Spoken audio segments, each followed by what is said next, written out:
Well, everybody, I'm so excited. We get to do another shot of tequila. And even more exciting, I get to do a shot of tequila, not only with my fabulous producers, but with my brother, Eric Demmer. The crowd goes wild. We have actually, what's super cool about today's toast is I actually have his merch that has Eric Demmer, and it has Play What You Hear on it, and it has a saxophone. It's super cool. So anyway, and of course, my trusty production team, they are ready at the helm with the shot as well. So Eric, if you want to do the famous toast that you always do, this is a throwback to your morning days, but yes. I gotta make you do it because you're so good at it. Okay, well, follow along. It goes, arriba, abajo, al centro, dentro, the men's up, down, center, clink, glass with your friend or neighbor on the central portion and inside your own mouth. So all you got to do, grab your drink, put it 45 degrees in the air, and repeat after me. Arriba. Arriba. Abajo. Abajo. El centro. El centro. Got a clink. Clink. A little kernel clink. Clink. And clink. Got it. Clink. Perfect. All right. And then you did throw down the hatch. And yes, I know I didn't say it right. I get people tell me that I do it wrong every day, but that's what What's that? Does it go down your nose? No, this I do the adentro. It's badentro, but it's I do it hokey just because it's more fun. Okay. Whew. That was delicioso. I noticed today everybody's having a sip of water afterwards. So Yeah. we've switched from our normal little plastic cups to we've graduated to the Eric Demmer merch. So it definitely mine went down a lot smoother today. So I'm actually vibing with it. So woohoo. Okay. So welcome back, everybody, to the Feral and Fabulous podcast. I am so excited, like I was talking about earlier, to have my brother, Eric Demmer, with us today. And oh my gosh, the stories we could tell, many of them we can't tell because it's because it's on a podcast. We might get hunted down or yes, something. exactly. We might end up as a body in a closet in somebody else's closet. Yeah. Or in Houston, with all the bodies in the bayou. Oh, so. there you go. There you go. know. Yeah, that'll be the day that happens. But Yep. anyway, I don't even know where to start because there's so many things that I want to talk to you about. But I'm going to start off with, obviously, you're a fantastic, amazing musician. And ever since I ever listened to you from the very first time as a kid, basically, you were always a fantastic, artist and musician and so talented. But at what point, because I don't remember this, at what point did you decide that you wanted to go into music as a career? At what point did it go from our days when we played in the Cool Cats on the Arneson River Theater? I was the lead guitarist and vocalist, and Eric he did the maracas, and then our brother Shane, he was the drummer. Go-go dancer. Yeah, you were the go-go dancer. He was the go-go dancer. But anyway, that was back when they used to have talent shows and music on the Arneson. Well, maybe they still do. I don't know. But anyway, from those days, moving it forward, because you had to be, 5 or 6? When you were the go-go girl, or the go-go guy, I guess I should say, the maracas shaker on the stage. So from there to, at what point did it change from that to, hey, I think I really want to do this as my living? Well, to go back just a little bit, you were saying even when I was young and first started and I was always good, because I had to be or I was going to get in trouble. Oh, that's a good point. Good point. That is so true. It is very true. Second is nothing. Exactly. You are nothing if you are not the best. Yeah. Or, and a little backhand here or there. So, it's, it'll inspire you. But no, the funniest thing is, and I, playing piano early, and then you were around David Hill, who played piano. That got me interested in doing that. Yeah. And then from him going to sit in with Morning at Bluebonnet Palace, Mom taking me to go to Bluebonnet Palace when I was 14. Yeah. And I shot my first beer on stage that night. Yep. And I was hooked. Yeah. And on the beer or music? Well, it's funny because somebody asked me that very same thing last night. And we were talking about stuff and how it got started with everything. But no, what actually got me started with it is while I was up there, Jimmy Donahue, one of the singers in the band, said, "I need you to move over so I can hear myself." And there was a speaker on the floor pointed up at him, and it just something about that just kind of like never even thought about it. Yeah. And it opened your eyes to the whole setup of how it works. Something about that just it just intrigued me, and then so I just wanted to learn more about it. And then I got to hang out with them a year later or so. I started hanging out, kind of being a roadie. I remember. And moving the gear and everything. Then they would let me get up and play little Elvis and little blues stuff with them. And but with morning. Yeah, and, because I remember it used to play a bunch, because I used to work there, at Reed's Red Derby, which became Maggie's, and then used to play with them all the time at Maggie's. I guess I kind of, actually, when I think I officially started working for the band was the day I graduated high school, which I barely made it out of. I flew to Dallas. Bud was getting married. The bass player was getting married, and that was like my first official gig that I went out to and did, and so I became part of the band after that, and so I worked with them for at least 4 or 5 years. Yeah, and I learned about, I was still being a roadie, but I started learning about the sound, and I remember they had a. What really got me into it is one of the guys fell asleep in the equipment truck and crashed the truck, and they had their big sound console it still worked. Everything was intact, but it got a big old dent in the middle of it because something landed on top of it. So they were able to get a new one, and I took the old one, and I started learning about everything. Oh, cool. And that's how I got started with just doing the audio. And so my early years was more about being an engineer. Yes, and, the sound aspect of it. Yeah, it was all the sound things. And then eventually I moved to Houston in '88. And I was still, it's funny because I was also playing with every night. I went out every night. And that's another reason why things kind of worked out the way they did, is because in 5 or 10 years, in 5 years, I probably stayed home maybe one night a year. I was out every night playing with somebody. Yes. And that's basically what it takes. Yeah. You just got to be out. No, absolutely. And most of the time, I wasn't getting paid. Yeah. And, it's hard to make a living in the beginning. I finally decided, well, okay, I'm going to get out of here and, force my way into Houston. Yeah. And then, sure enough, as soon as I was gone, everybody's like, hey, well, we want you to play. So finally I started getting paid. And I had to go back to San Antonio. And then I started getting paid to go play. And so, but then not long after that, but I was all about sound. I was working with sound companies and everything. Yeah. And then got hooked up with a club in Houston and called Kelso's. Kelso's? Oh, that was a long time ago. Yeah. Kelso's was a long time ago, and it was basically Lone Wolf Management. The vice president of Lone Wolf was J.W. Williams, and the silent partner was Billy Gibbons and from ZZ. And they had the club, and I was hanging out there. I was kind of doing sound and kind of doing that. Yeah. And that led me into going to work for Clint Black, because Clint had signed, and then I toured.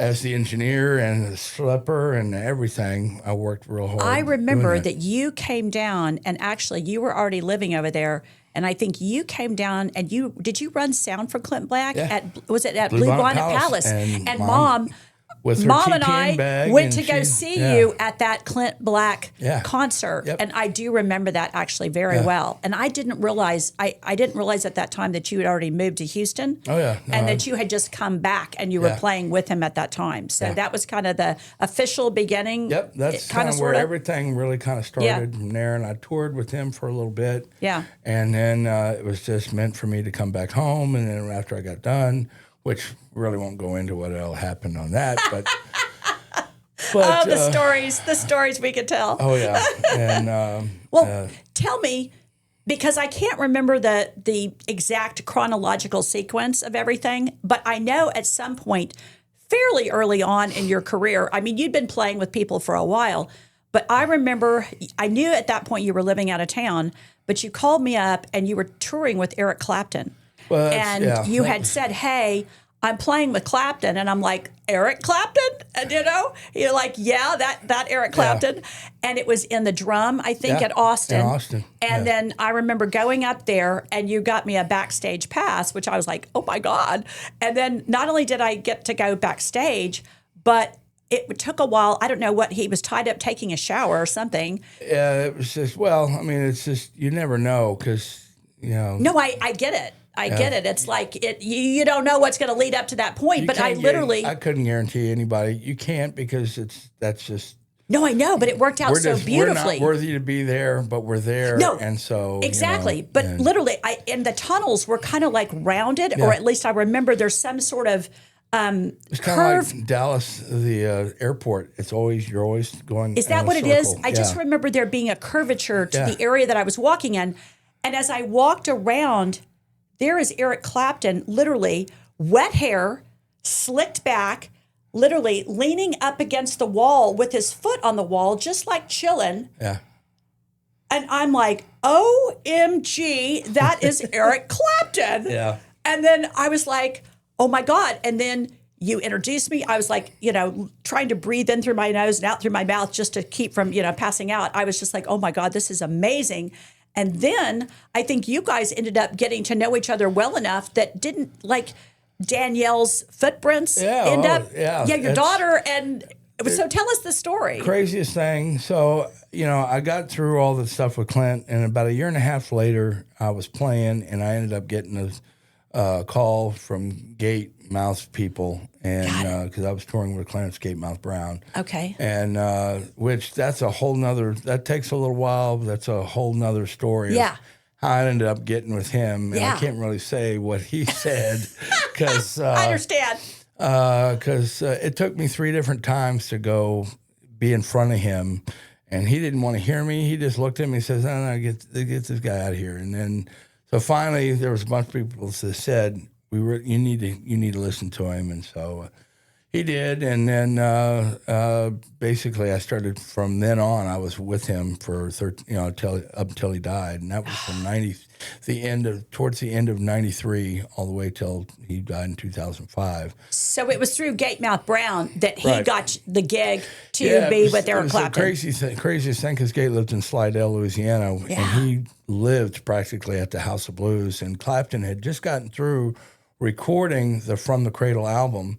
And so they were playing kind of to test the waters out and everything. They were playing at the House of Blues. And so, Gate being Gate, he's just back there thinking, large and in charge. And so he's back there with Eric, and they, by themselves, just the two of them. And Gate, there's just, hey, how you doing and everything. Gate leaned over, did something, and his pistol fell out on the ground. And he goes, typical Gate. He goes, "Excuse me, son, can you hand me my pistol?" And then Clapton's like, it's kind of like horrified, it's like grabbing it. I can just imagine that scene. And, giving it to him. And then we heard this from the crew, from the sound crew later, and said that he was just so enamored by the whole thing. He goes, "I got to get him out on tour. We got to, because he knew of Gate and he knew of everything, all the years of playing and everything, but he was like, I got to get him out there." And that was kind of when Clapton was kind of changing his genre a little bit, wasn't he? A little bit. I mean, he changed it up, and a lot of it was his beginning of recovery and doing all that. Right. And So, and he was, and that was another thing that was good, that you were lucky, because they really did not let people near him. Well, you told me. I don't know that anything's going to come of this. You can be backstage with us and hang, but I'm not sure what's going to happen. I can't guarantee anything. I said, if it happens, it does. If it doesn't, so it's really a long shot, I get.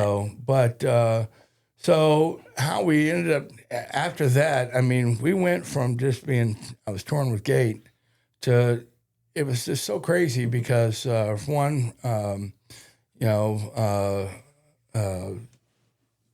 wife was pregnant and 8 months, and I mean, it's just going out on tour. Everything was right. Well, we went from nothing to 10. We're going to be in 38 days or 40 days. We're going to be in Scotland starting the Clapton tour. Worked our way down to Royal Albert Hall. So it was so crazy. I didn't know anything about it. All I knew was we were on tour, then we had to fly over, and then we're starting this tour with Clapton, and which was just amazing. It was the most incredible thing. And one of my biggest idols was Steve Gadd, was the first person that I met when I walked in there, and he's like to me, he's the world's greatest drummer. I mean, I just love, Steve Gadd. And when I opened the door, he was standing right there. And I was like, oh my God, it's Steve Gadd standing there, So, but anyway,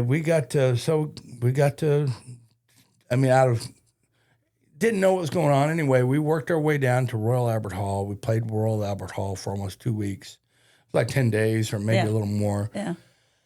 And didn't know anything about the tour at all. Didn't know anything. And I'm still just all in awe and enamored. I'm just kidding. Yeah, like a kid in the candy store. Yeah. And so I get home, and then literally a day after I get home, I have Danielle, the kid. Yeah. And then 10 days later, we're back going to Europe to start the European part of the tour.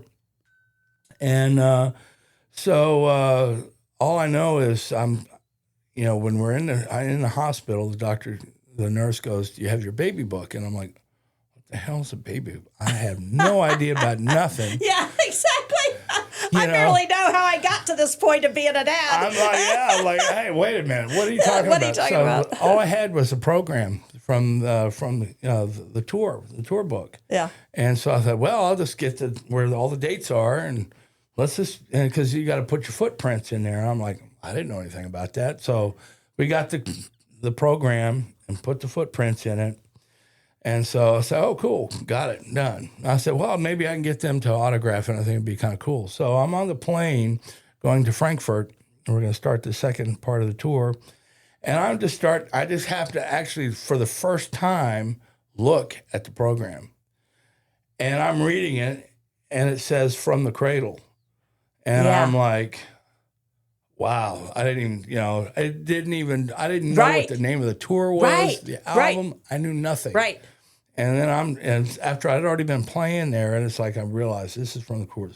So anyway, we get there, and then I said, hey, I got this. Can we get the autograph?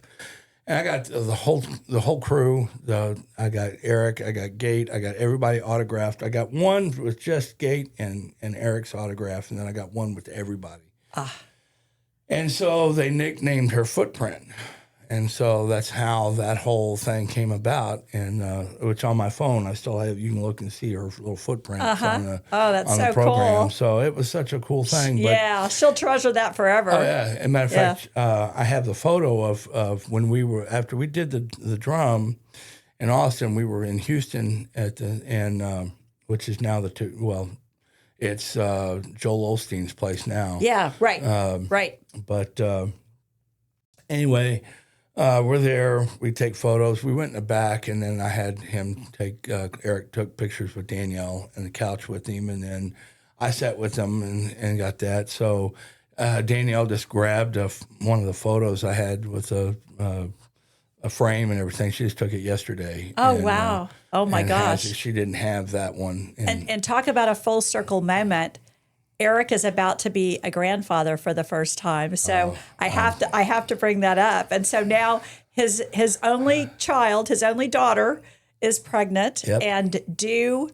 Sometime in January like 23rd. Yeah, actually, it was supposed to be February, but they're thinking they're moving it up a little bit into January, Yeah. and so it's got that whole thing is getting ready to come full circle for you. Which Clapton is coming, and so we might try to. Oh, how cool would that be? Another full circle moment. Oh my gosh, that would be so awesome. So it was great, so that whole thing was pretty crazy, and I mean it's like that, this whole business thing of ups and downs. 1 minute you're just slumming in a place, nobody's there, and you're just playing, and then the next minute you're doing something on stage really for crazy and, however many thousands of people. It's been like that for the last 30. Yeah, years. I know. It's so crazy. I know. Besides, obviously, I know Clint Black. I know Gatemouth Brown. I know Eric Clapton. You played with Allman Brothers for a while too, didn't you? I sat in with. I played on stage with them a few times. Okay, cool. And then the Jackson 5 or. Well, Tito Jackson. Okay. From the Jackson 5. Okay. Was doing some stuff with him, and we were trying to revive the B.B. King band. And that's right. After BB died, we all met because Tito wanted to go to where BB is and the museum and the whole bit, because BB's buried right at where the museum is, the whole area, and which right down the street is the club that he owned, and so he wanted to do the whole experience, and we ended up. Somehow worked it out where we were trying to put the band members, a lot of the ex-band members of BB together, and then with Tito, and kind of doing that whole thing. So I got to go do a bunch of dates with Tito. That's cool. And that was, I still think about it. It's just wild, when I have to go. Somebody wants to hear a Jackson 5 to him and said, "Man, I was playing with that guy." I know, it's crazy. Well, I still feel bad. I don't remember who you were playing with. I want to say you were playing in New York with somebody, and I had been a huge fan of the Counting Crows at the time. And you got me Adam Durett's signature from the Counting Crows. Yeah. And I was just talking to Danielle yesterday about. I can't find it. I lost it somehow. I'm like, oh my gosh, I'm so sad. I was just like, I treasured that always, and I don't know where it is. So. Yeah, I still got the photo of he and I took a photo together, and I still got that. Oh, do you? Did he sign that? Yeah. Take a picture and send it to me.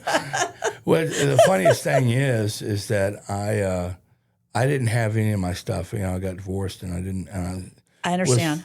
Was told that everything was burned and thrown away and all that stuff. But come to find out, it was all there. So I got all my everything. Oh, you got it back. Oh, that's so cool. I did not realize that. Oh, super cool. I got everything back. Very cool. And it was all good. Yeah, no, that's awesome. Well, one of the things I wanted to ask you about, because I feel like it's so interesting how your career's evolved in the music industry, but you were, I think, since almost birth, deaf. You're right deaf in your right ear, and you only have partial hearing in your. No, I've got pretty good hearing in my left. Yeah, yeah. I mean, I can hear things, and that's Well, I knew you had some hearing, obviously, or you couldn't even be doing what you're doing. I don't think. But I mean, so how have you had to Have you had to make adjustments, or how do you adapt? I do it to where nobody knows that I usually I would not sit here. I would be sitting there. I know that because I know. Your bad ear is to me, and I know that because I know whenever we talk, you will turn your good ear toward. People want me to sit directly in front of them, and I'm always sitting, going to the right, and they're like, "What are you doing?" Because you've got to have it to your good ear. I have to, I do, and I try not. I don't say anything about it. I don't do anything about it. It's just what it is. Does that impact where you stand on stage? Yeah, you'll notice most of the time. No, I figured it did because I know you're always at the same place, more or less, on stage. Yeah. But I just wanted to know if that was a conscious, Oh, it's definitely done deliberate. I thought so. It's very deliberate. There is some things. I mean, I've gotten older, and so I don't hear. Gosh, you have? I haven't. Well, my ears have. Let's just say my ear has. I understand. So I don't hear as good as I used to but I can still on the real high end. But I've still got pretty good hearing, and this, for some reason, it allowed me to hear things that most people don't hear. Yeah. Frequencies, and when they're It's kind of like it's like when you have a deficiency, it's almost like you're hyper good in other ways. And so it kind of compensates, right? Yeah, with the hearing thing, it's, unfortunately, like if, let's say, if somebody's in a room or if something noise happens, I have no idea where it's at. Got it. And the reason why is because when sound hits you, it goes in your right ear first and then travels to your left ear. Is that right? And the milliseconds it takes between that is where we perceive where things are in a room. And Interesting. So I can't, because I don't have that reference. Yeah. I mean, and we're talking, I mean, like, not even extremely milliseconds. short period of time.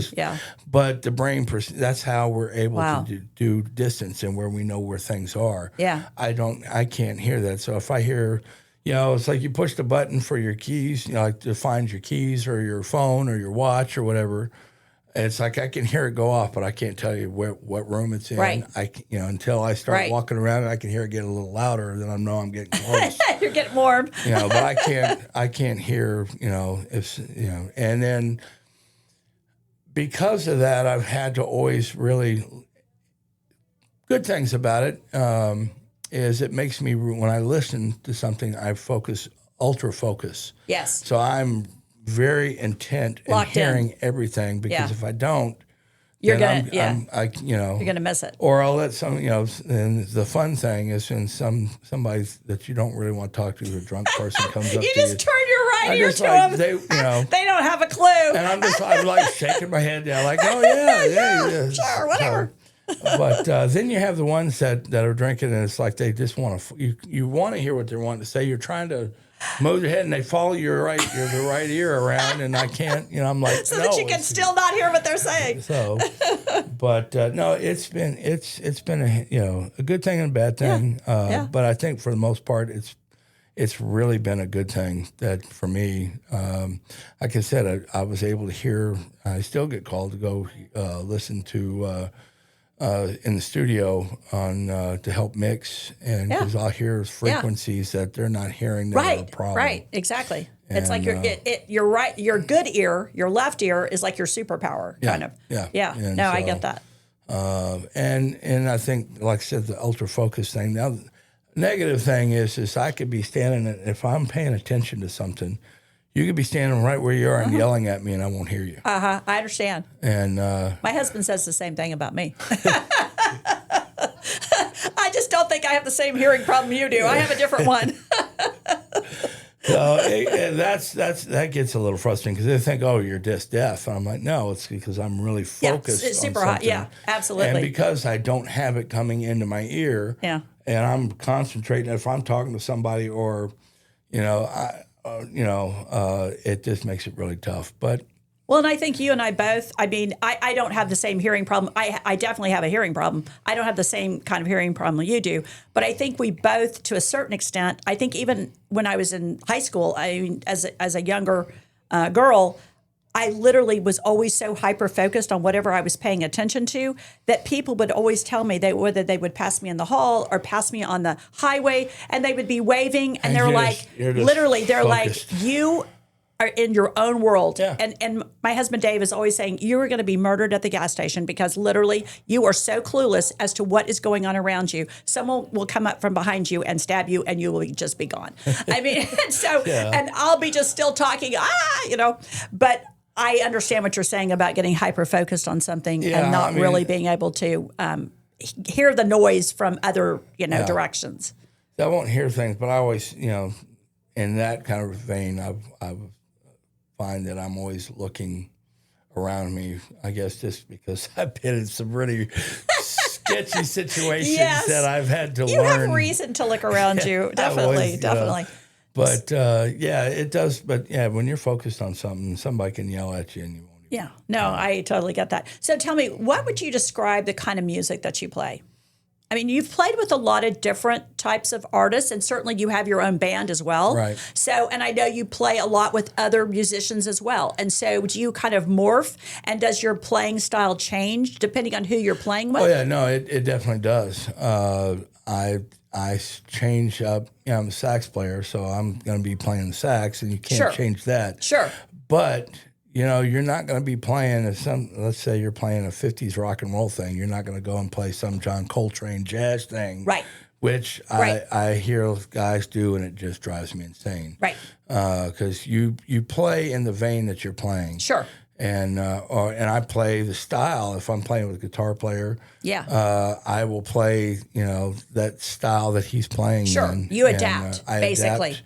I change. I'll change Yes. it up. It's still me, and I'm still doing what I do, but Yeah. I make it work into what they're doing. So Yeah. I change it up. And What kind of music would you say the Eric Demmer Band plays? How would you describe that? I mean, it's blues, but it's not blues. It's blues rock. Yeah. It does, but to funk. me, it definitely has. Yes, it definitely has a rock component. It definitely has a funk It's just component. very edgy, high energy. Yeah. Edgy. Yes. And just, you know, wild sax screaming, hollering. Yes. Driving Yes. everybody crazy kind of stuff. Yeah. So, Absolutely. Absolutely. You know, I've listened to a lot of great sax players. And so everybody, you know, the one thing, I guess, if I had to describe myself to somebody, if they wanted to know, I'd just say, well, if you listen to Saturday Night Live, people always come up and say, man, you just sound like Saturday Night Live. And so that's really kind of the best way to just. It's a good analogy. Yeah. Yeah. And Yeah. which I've got to play with Lenny Pickett, who's the sax player now. Actually, I've played with there's only one that I haven't played with that was on the show. I forget his name, but he was the sax player that played when G.E. Moon was the lead on the show. But Lou Was Marini, that who was the lead back when it was Bass-O-Matic and all that kind of stuff, or was that afterward? That was well, the first sax player was Lou Marini. Okay. And who was from the Blues Brothers, Yeah. and who Yeah. actually got to Is that play back with. when there was like Dan Aykroyd and all That those was- guys? Yeah, that Okay, was that's the what I thought. original, Yeah. the original Yeah. cast. He was in there for a while, and then in the '80s, David Sanborn Oh yeah. was the sax and you met player. David Sanborn too, Got didn't to be you? good friends with him. Yeah, And, yeah, I remember that. I was talking about that last night. He was really good friends, and there's a lot of funny stories about him and me and stuff. And but it was really crazy. One night, not too long ago, I had a dream, and so one time that I did play with him was in Switzerland. We were at the Montreux Jazz Fest in Switzerland one year, and so he was getting ready to play, and one of the keys fell off his horn. And then the pads were falling out and everything. During the performance? No, right before he was Oh, going on before. stage. I gotta say, oh my Literally, gosh. he was going to go out on stage, and the Wooly Roach was his road manager. He and I were just kind of laughing at him and saying, "Wait, what are you doing?" You know, and because he loved that horn, that was his special, and he was very Particular? That and what's the word I'm thinking of? Just he's got his own idiosyncratic Okay. kind of Yeah. weird Yeah. things that Wants things a certain way. Yeah. Yeah. And almost But don't you find most musicians do? yeah. Yeah. I'm getting as I'm getting older. I'm getting pretty bad about that myself. So.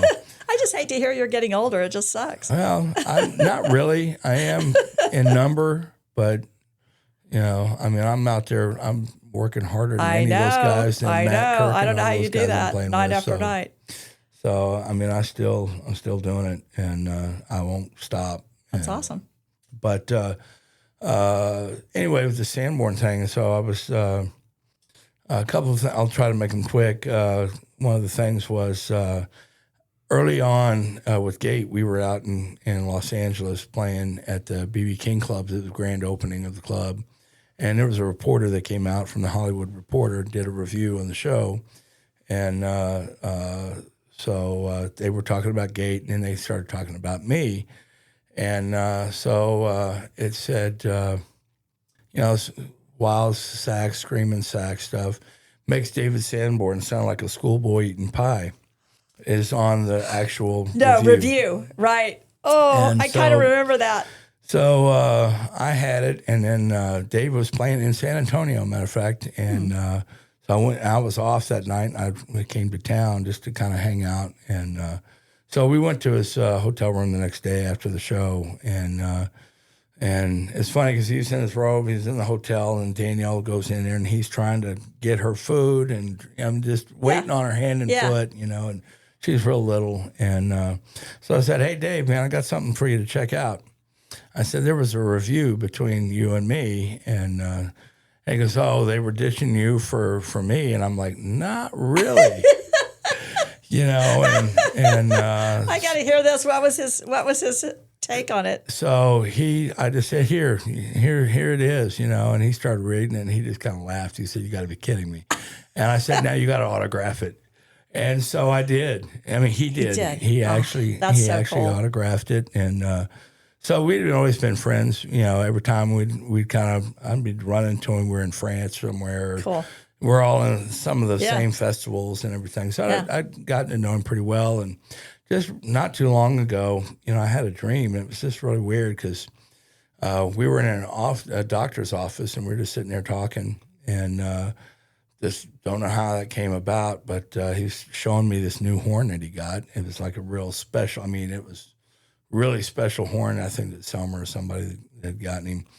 And he goes, "Hey, you want one? You want it?" And I'm like, "I can't afford that." And he said, "Sure you can." And I said, "No, I can't afford that. There's no way."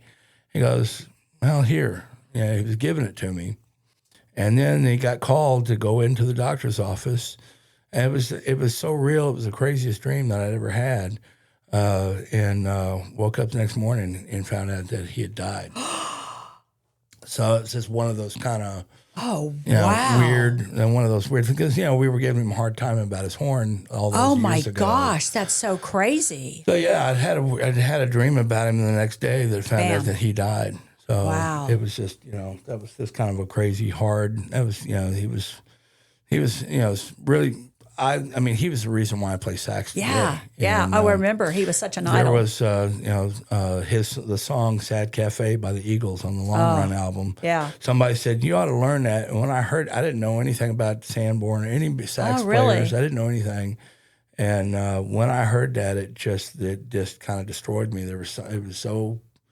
It just hit a nerve in me that I was just like, I got to learn this, and I got to learn it. Then it was like, to learn everything about what he did and the way he played and his style and then I started he was the reason why I'm playing. Yeah, no, I totally get that.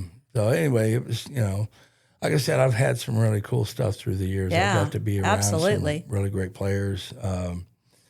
Santana, got to hang out with him. There's been just. I know, it's incredible. Players. All the different. I forget about half the people. Yeah, I know. I mean, the list is just so distinguished. Forgetting all the stuff, and so long. The list is long. But tell me this: if you didn't do music, which I know that's the path that you've taken, what would you have gone back and done? If you had to do it over and you could not do the music route, what do you think you would have done? Cook, chef, yeah. Chef Interesting. Stuff. Yeah. Interesting. Yeah. Very cool. I love that. I did not know that. That's a very cool thing. No, I would, and it's still, it goes with music. It's the same kind of, it's the same thing. Yeah. For me, like I can taste something, I can tell you what's in it. Sure. I just know. Yeah. I know all the. It's an art. Cooking is an art. It's an art, just like and music so is. You use a lot on the creative side of things. You use a lot of the same. That's so cool. Whether it's learning frequency or learning, sound, how to put things together and whatever. It's a lot of the same. So I have a lot of that same stuff. And what's your favorite thing you like to cook? Any kind of meat. That's what I'm best at. Yeah. But whether it's do you like to barbecue, or you like more to the grill, or? The thing with the barbecue is like I said, getting older, you don't want to sit there for hours and hours and really watch your firebox. Yes. that's a pain. Yeah. And so I did it for a long time. I would do that because people would hire me to do like turkeys and stuff like for Thanksgiving and for big events. I would do all that, and I hate because I had to constantly watch it. Now you got all these pellet grills, and you just like set it and forget it. I know everything's so automatic and controlled and all that kind of stuff. I've thought about getting one, but it doesn't. Whatever, it doesn't matter. Yeah. And I mean,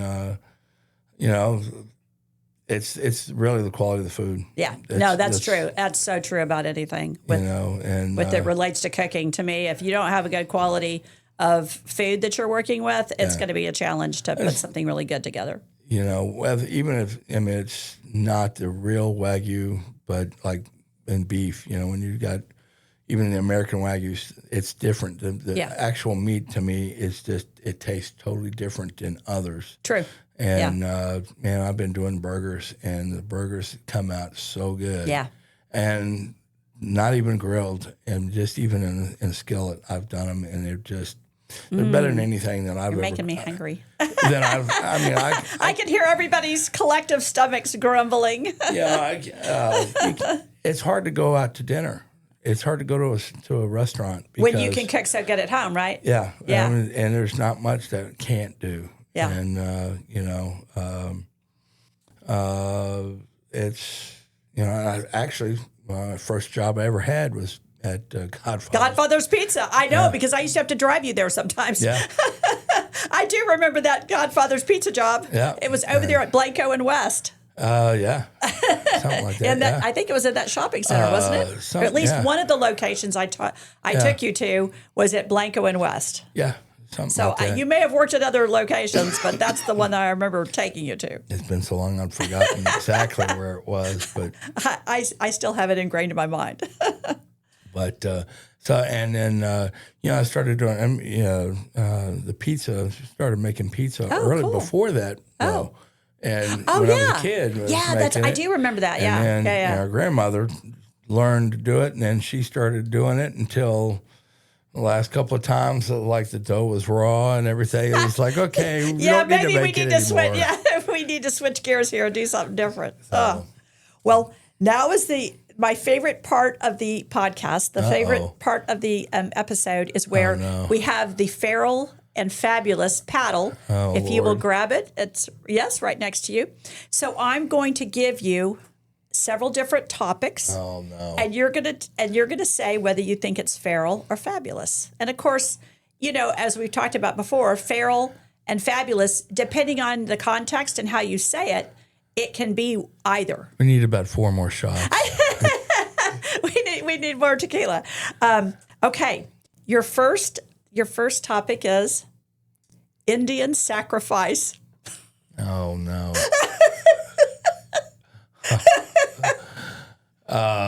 That brings me back to when I was a kid. Exactly. Why do you think I put it on the list? So what's your answer? Feral or fabulous? Feral.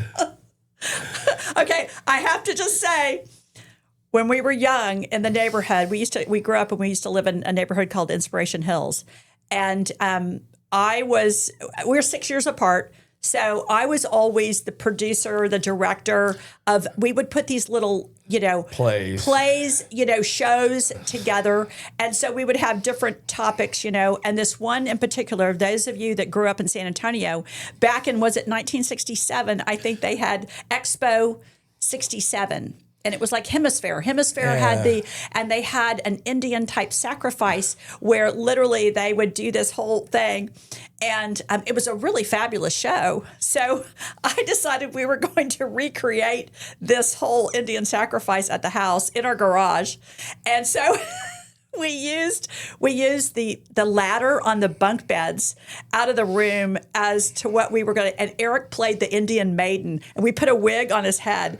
And my other brother, who is 3 years younger than me, he and I together were holding the ladder up. And of course, we had all the other people dressed up, and we were again chanting, and we had music going and stuff like that. Oh my God! So yes. As we were trying to lift him up, we got a little off kilter. We dropped the Indian maiden. So I think he's still traumatized by that all these years later. So I was wondering if you were going to recall that all these yes, all these years Believe later. Me, nothing. But it's been a minute or two, so I understand the feral on that. So I totally get that. Okay, I've got another one for you. Outdoor venues. Ooh, I need 2 for that. Okay. Let's see. Okay. I need both for that one. I get that.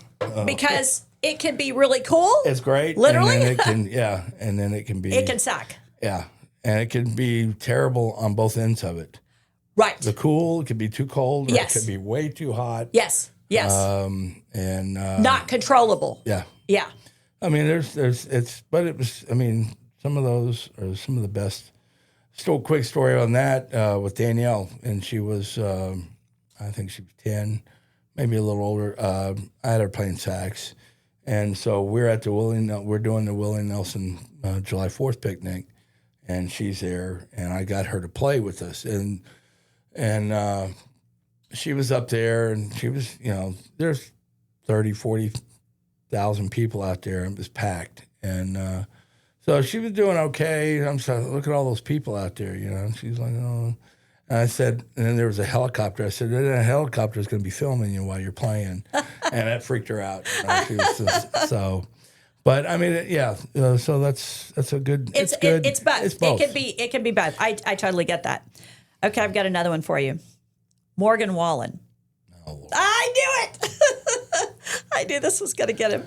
I mean, it really neither one, but I'm going to say this because every time I'd want her to come out, we can't because we're going to go see Morgan Wallen. Can you do a Morgan Wallen song? For those of you that don't know, it's not so much that I have an obsession with Morgan Wallen. It's that my granddaughters, and you will understand this now that you're going to be a grandfather, but I have 2 beautiful granddaughters who both are obsessed with Morgan Wallen. So, because I am K-Ma, K-Ma has to come through with the Morgan Wallen tickets. And so definitely I have become a huge Morgan Wallen fan. I mean, I'm not knocking because all those And people he did sign our autograph. He signed it. Yes, Vivian and I were together. We went to see him. We've had to see him a few times in order to get him to sign an autograph. But we were down in the pit. I literally almost lost my life. That's a whole nother story. But anyway, we made it. Actually, I say we. That's wrong. Katie, my trusted producer of this podcast, she made the most fabulous poster. And literally, we took it to several concerts, which he saw it, but we were too far back for him to actually sign it. And then finally, we were up in the pit, and he grabbed it and signed it. And we have a video of him signing it. So cool. I love me some Morgan Wallen. So, I get it. I get it. For that, and I'm only doing it for that reason. I understand. Not because of him, because, I mean, all those guys, they're out there busting their ass. Absolutely. Working, and you have to appreciate the work ethic for sure. All of them. Yes. Whether you're not, even Taylor Swift, you got to give it to. Getting ready to say, you got to give it to Taylor Swift because they all to do what they're doing at the level they're doing. They're busting their ass. Her last tour, she was playing, she was singing, and choreographing. I mean, all that stuff to 44 songs a night. Oh, back to back for several years. Oh yeah. I can't. I mean, I have a hard time listening to 44 songs in one shot. Sitting down with a cocktail, much less on stage performing and singing under all different kinds of conditions. Oh, yeah. No, it's rough, and I appreciate all those. Everybody. Might not be what I want to hear. Yeah. Unless I'm getting paid to go play. Yes. Which I'd love it, Yeah. But no, but I respect because it's a lot of work. Absolutely. It's like for sure. It's ferociously hard for sure. to do what they do. Absolutely. Totally agree with you. Completely agree with you. Okay. Train rides. Okay. Love it. Yeah, it has its moments, but for the most part, everyone that I've ever done, I've loved. Most Okay. have been in Europe, Cool. but yeah. Okay. Final one. You need some water? I'm good. Okay. Houston. I knew it. I would have guessed that. I would have guessed that. I know you've. How long have you lived there? Since Too long? 88. 88. Since 88. Okay. Yeah. And I can't get out of there soon enough. Yeah. New Braunfels, I just love it there. I know. Every time when I get, anywhere near the Braunfels, I just put the windows down and I just, I start relaxing. My blood pressure goes down and I'm not as all uptight and I'm not snapping at everybody because, We'll find you a good place. I know somebody that can do that. We'll find you a good place in New Braunfels. Cool. So, yeah, I'm definitely ready to. Awesome. Yeah. Make it. Well, I'm ready for it to happen too. So. Well, thank you so much Thank you all. for being here. This was Appreciate such great fun. And we look forward to having you back again. And I know, do you have any upcoming dates in the future? Because I'm not sure, when this is going to air, but what do you got going, down the road? Like, you have anywhere? Are you going to be in the States, out of the States, like in November, December? I'm all over. I'll be in November. I'll be in Florida, like the middle part of November. I'm in Florida. I'm back in December. Most of my out of like overseas stuff, I won't go out till might end up going out on 26, but I've got 27, 28. I'm going back to Switzerland. I've got shows over there. Okay.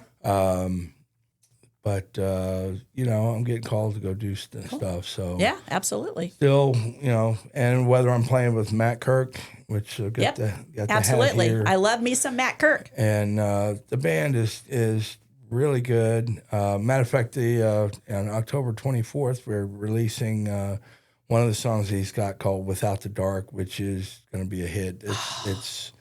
It's so cool. It's a fantastic song. I definitely want to have Matt on the podcast. He's so talented. I look forward to that. Yeah, no, but I tell you what, the band itself is really, it's just a few things need to happen, and then once it does, the band's going to blow up. It'll be exciting.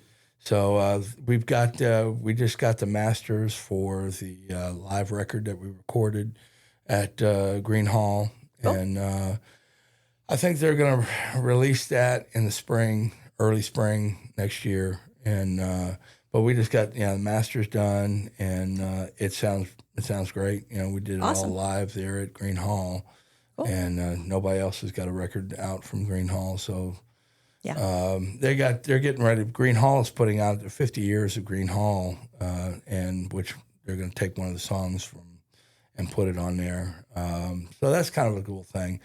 Still have after we have one or two more shows with Matt at Green Hall, and then we won't be playing there anymore. Okay. Because we've been doing the Beer Box stage, which is the free show basically. So now we're going into ticketed shows, and that's whole different deal. Yeah, and it's just what you do. And Robert O'Kane was the first one that played the Beer Box. He's the one that started the Beer Box stage. And then next thing you know, he's like, I can't play here anymore. And the next thing you know, he's ticketed shows. And then he became huge. And so Matt's got a lot of the same kind of thing happening. So look for that, Absolutely. And then I'm working. I'm about to get starting to record the new album. So I'm getting ready to get that done on my own. We've been writing songs for it, and so I'm putting that together and staying busy. Cool. Well, thank you so much for joining us. Appreciate and to all you guys out there, just keep on keeping on. Take care.